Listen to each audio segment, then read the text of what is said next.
प्रधान जी, अब सवाल जवाब का सिलसिला शुरू करते हैं। देश आज़ादी का अमृत काल मना रहा है, लेकिन राहुल गांधी को लंदन में जाकर 9 साल में जो नरेंद्र मोदी का शासन है उसमें लोकतंत्र समाप्त होता हुआ क्यों दिख रहा है? देखो, आपने तो राष्ट्रीय शिक्षा नीति के बारे में पूछने के लिए मेरे को यहाँ आमंत्रित किया, तब कहाँ पहुँच गए। देखिए, उस विषय में कुछ लोग स्थायी रूप में नासमझ होते हैं।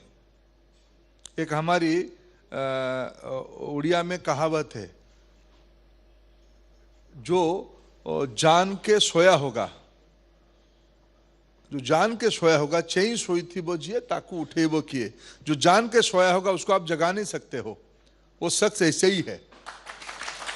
और बाकी रहा प्रजातंत्र के बारे में, मैं कभी आपको अनुरोध करता हूं उनको बुला के एक बार भारत में प्रजातंत्र की मायने क्या है उसको कभी बुला के समझाने की आवश्यकता है। भारत में प्रजातंत्र बहुत गहरा है, इस देश की जनता की रग रग में है। शायद उनके मन में भारत के प्रति एक मूलभूत कुंठा है, आइडिया ऑफ इंडिया के प्रति उनके मन में एक मूलभूत कुंठा होने के कारण उनको जब अवसर मिलता है उनकी मन की बात सामने आ जाता है, उनकी जो मूल सोच है वो प्रतिफलित होता है। इसलिए उनको हम जितना उनके बारे में, उनकी बौद्धिक क्षमता के बारे में चर्चा करें, उतना कम करें उतना अच्छा होगा। लेकिन आपने बोला कि जब आपके सामने आएंगे तो उनको समझाइएगा, लेकिन आपके सामने तो संसद में आपको मिलते होंगे, तो कभी आपने समझाने का प्रयास नहीं किया? देखिए, उनका एक बड़ा तरीका है जी। अभी संसद ने ही पूरा देखा, जो ज्यादा बोलते हैं वो कहते हैं बाहर जाके मेरे माइक बंद कर देते हैं। उनका एक तरीका है, थूको और भाग जाओ, गाली बको और भाग जाओ, जिम्मेवारी मत लो। ये उनकी, उसमें उन्होंने रिसर्च किया है, उसमें उनको पीएचडी मिल सकता है। लेकिन और बाद में जयराम रमेश जी बगल में बैठते हैं, बाकी बता ही देते होंगे। आपका मैं पिछले दिनों ट्वीट भी देख रहा था, राहुल गांधी से एक स्लिप ऑफ टंग हो गया, उन्होंने बोल दिया कि मैं दुर्भाग्य से सांसद हूं। फिर जब जयराम रमेश ने टोका तो उन्होंने उसको सुधार भी दिया, लेकिन आप लोगों ने पकड़ लिया उसे। ना ना ना ना, देखो, हमारी पकड़ना तो रिकॉर्ड में ही था, हम पकड़ना छोड़ने के विषय नहीं है। हम लोग जब से उनको देख रहे हैं आज ए पार्लियामेंट्रियन, मेरा एक मन में एक मूल प्रश्न है, उनको भारत की समझ नहीं है। भारत के बारे में सब विषय में, केवल राजनीति नहीं, भारत की मूलभूत आइडिया पे उनकी असहमति है। इसीलिए उनको सारा व्यक्ति की मन जब नकारात्मक हो जाएगा, नेगेटिव हो जाएगा, अपने जुबान में भी नेगेटिविटी आ ही जाएगा, उनकी उस समस्या से ग्रस्त है। आप कह रहे हैं उनको भारत की समझ नहीं है, लेकिन उन्होंने 5 महीने भारत जोड़ो यात्रा करी भारत को समझने के लिए। देखो, जाके सब लंदन में छोड़ आया। अगर भारत की समझ होती तो ये विषय इस प्रकार के नहीं करते हो। इसलिए एक फिजिकली कुछ कर देना ये अलग बात है, देश की संवेदनशीलता को समझना ये अलग बात है। मूलतः उनकी देश की संवेदनशीलता के साथ कोई लगाव नहीं है। उनका एक पूरे विपक्ष का ही एक अटैक रहता है नरेंद्र मोदी की सरकार पर कि ईडी और सीबीआई लगातार विरोधियों पर काम कर रही है। अब तो राहुल गांधी के मामले में दिल्ली पुलिस भी आ गई है। क्या कहना चाहेंगे आप इस विषय के ऊपर? संसद का सत्र भी चल रहा है, अभी आप वहां जा भी रहे हैं। देखिए, कुछ लोग इस देश को अपना जागीर मानते थे, देश की को टेकन फॉर ग्रांटेड मानते थे। अनेकों उदाहरण उसको गिनाया जा सकता है। इस देश में संविधान को सस्पेंड करने के काम पहले कौन किया? उनकी जो सबसे उस परिवार के प्रमुख है पंडित जवाहरलाल नेहरू जी, केरल में डेमोक्रेटिक प्रोसेस से चुनी हुई नंबूदिरीपद जी की सरकार को उन्होंने बर्खास्त किया। संविधान को पहला चोट उससे लगी है। तब से उन्हीं की सरकार चल रहा था 2014 तक। सही गलत उन्हीं की, प्रधानमंत्री जी ने कैबिनेट में, उन्हीं की सरकार की, यूपीए की कैबिनेट ने एक निर्णय लिया था। उस निर्णय में शायद हमारी सहमति नहीं थी, लेकिन प्रजातांत्रिक प्रक्रिया में उन्हीं की कैबिनेट ने उनकी निर्णय लिया था। उसको मीडिया में आके नॉनसेंस कहना, उनको फाड़ना, ऑर्डिनेंस को कैबिनेट निर्णय दिया एक ऑर्डिनेंस के बारे में। जी। मैं इमरजेंसी के बारे में याद करूं, उस समय में व्यक्ति की फंडामेंटल राइट्स को सस्पेंड करना, जिनकी रग रग में अनडेमोक्रेटिक स्पिरिट है, देश के संविधान पे जिनकी विश्वास नहीं है, जिन्होंने अनेकों बार इस देश को अपना घर की संपत्ति माना, बपोती माना, इन लोगों को जब न्याय ने कानून अपना प्रश्न पूछता है, उनको लगता है कि हमारे ऊपर शिकंजा कसा जा रहा है, कानून के ऊपर कोई नहीं है, लोग बेल में है फिर भी ढींगा मस्ती करते हैं। यह बहुत गलत बात है। क्या क्योंकि सदन की बात है, आम लोगों के पैसे भी लगे होते हैं।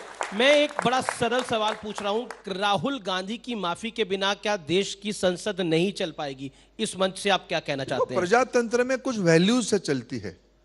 इस देश को आजादी बहुत मेहनत से, करोड़ों लोगों की मेहनत से इस देश की आज की स्थिति बनी है। किसी की अधिकार नहीं है, कोई व्यक्ति के बारे में मैं नहीं जाऊंगा, किसी की भी अधिकार नहीं है इस देश की मान सम्मान को आंच लाए, उसकी संप्रभुता के ऊपर प्रश्न उठाए। संसद आखिर है किसके लिए? देश की गौरव गान करने के लिए, देश की समस्याओं के बारे में चर्चा करने के लिए। देश की एक प्रमुख व्यक्ति जिसकी इतनी बड़ी इकोसिस्टम में अगर देश को निंदा करता है, क्या यह प्रजातांत्रिक अपेक्षा नहीं है वहां के संसद में माफी मांगे? मैं अनेक उदाहरण दे सकता हूं। मैं एक बार आपको याद, वो कह रहे हैं मैं संसद में बोलना चाहता हूं। मैं आपको एक वो कह रहे हैं मैं संसद में बोलना चाहता हूं, मुझे बोलने नहीं दिया जा रहा, माइक बंद किया जा रहा है, संसद को म्यूट कर दिया गया है। किसी की झूठ की कोई उत्तर नहीं है। मैं आपको माफी के बारे में, आपने कहा, मैं नया लोकसभा में जीत के आया था 2004 में। आदरणीय स्वर्गीय प्रणब बाबू और आदरणीय लाल कृष्ण आडवाणी जी में कुछ एक विषय पे नोकझोंक हुई। आडवाणी जी ने कुछ विषय रखा उस समय में सत्ता पक्ष के बारे में, जो शायद तथ्यात्मक दृष्टि से थोड़ा विसंगति उसमें थी। प्रणब बाबू ने आके फिर आडवाणी जी को अपना विषय रखते हुए कहा कि Advani ji, mister Advani, you are wrong.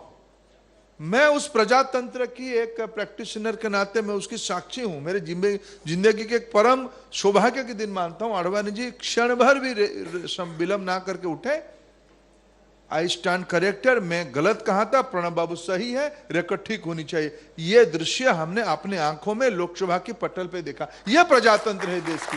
माफी कोई गुनाह है क्या? अगर आपने देश की इज्जत को खराब किया है, माफी मांगो। आपने किया ही है, आपने गलत किया है, आपको माफी मांगने में क्या दिक्कत है देश के बारे में? लेकिन सिर्फ राहुल अब ये बात नहीं कह रहे कि संसद को हाईजैक कर लिया गया है, लोकतंत्र को हाईजैक कर लिया गया है। तमाम पॉलिटिकल पार्टीज जो विपक्ष में आज खड़ी हैं, तमाम पॉलिटिकल पार्टीज ये कह रही है, एनसीपी ये कह रही है, उद्धव ठाकरे का गुट ये कह रहा है, टीएमसी ये कह रही है, आम आदमी पार्टी ये कह रही है, लिस्ट में बस लंबी है।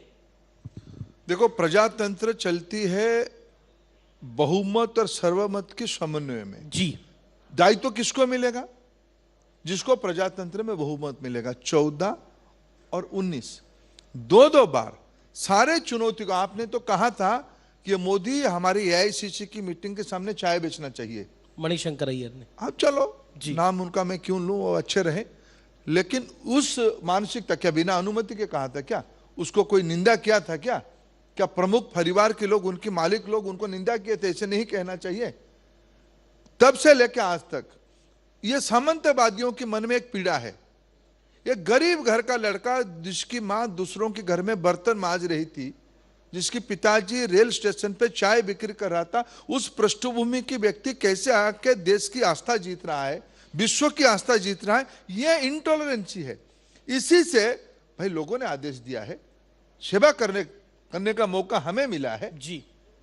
आप असहमति प्रकट कर सकते हो, इसमें कोई आपत्ति नहीं है, फोरम है, डिबेट है, चर्चा करो, हम सबके लिए तैयार है।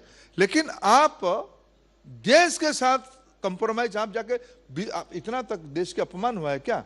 आपने चाइना को प्रशंसा किया, आपने इससे क्या गलत काम हो सकता है?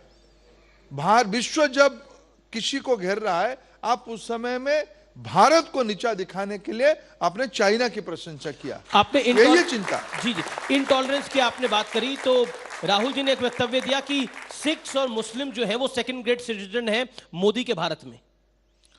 देखिए, 84 की घटना देश ने भूला नहीं जी। 84 की घटना से अभी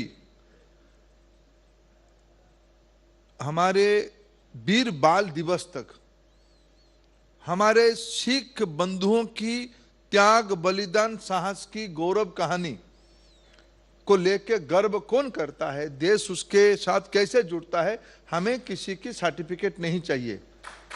बाकी रहा एक रणनीति रहा है कांग्रेस पार्टी की, विशेष करके बड़े खानदान की, कांग्रेस पार्टी की जो मालिक सामंतवादी मालिक बड़े खानदान के लोग, उनकी रणनीति रही है मुसलमानों के मन